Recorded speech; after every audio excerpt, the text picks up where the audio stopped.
Have you ever wondered why you dream? Or, how your brain remembers things? Or sometimes just completely forgets? Yeah, or why you feel those intense bursts of love or anger or maybe even anxiety that seems to come out of nowhere. Exactly. These aren't just abstract questions, are they? They're really fundamental to understanding ourselves. And others, too.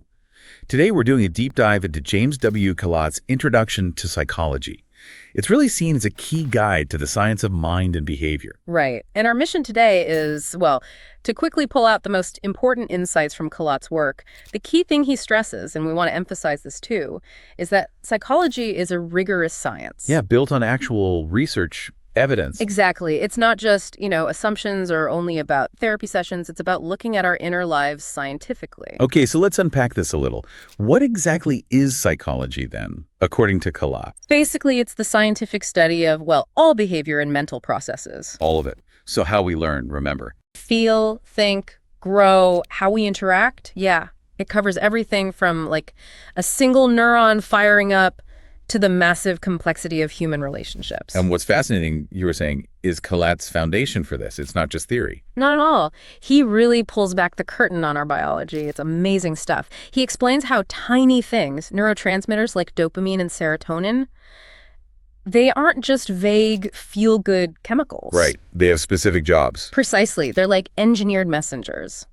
Dopamine, for instance, drives motivation, reinforces habits. That explains things like why you might crave certain foods or even how addictions can take hold. It gets right down to the level of individual neurons. Wow. So our brain isn't just controlling our thoughts. It's controlling every heartbeat, every habit, every emotional reaction. It's the command center. Okay, and here's where I think it gets really interesting. Kalat's view on learning and memory. Oh, yeah, this is huge. Forget the idea of your brain being like a perfect video recorder. Yeah. Kalat shows memory is, it's creative, isn't it? Often biased. Totally. It's fragile, reconstructive. It's profoundly shaped by our emotions, our attention, even our biases. So our personal history is kind of always being subtly rewritten. In a way, yes. And he really unpacked how we learn, too. Classical conditioning, think Pavlov's dogs. Right. The bell and salivating. Uh-huh.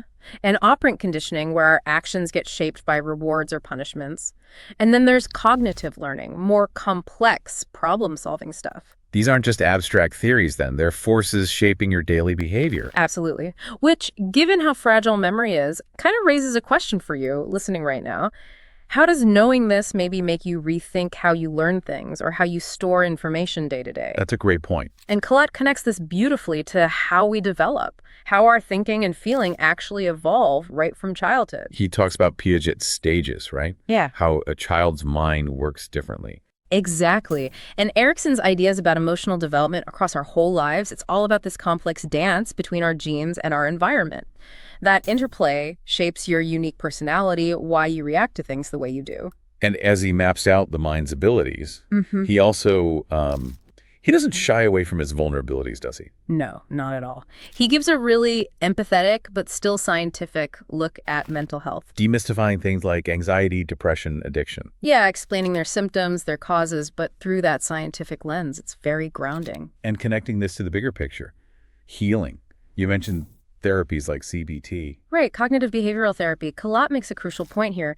Healing isn't just about maybe medication. It's also profoundly about connection, understanding. Support. And vital support, yes. It's about empowering people to actually reshape their thought patterns and behaviors. It's holistic. So thinking about the listener, what does all this mean for you?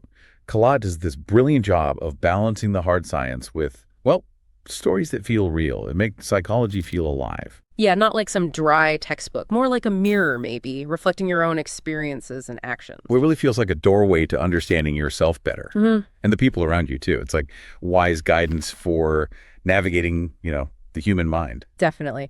And on that note, maybe here's a provocative thought for you to mull over.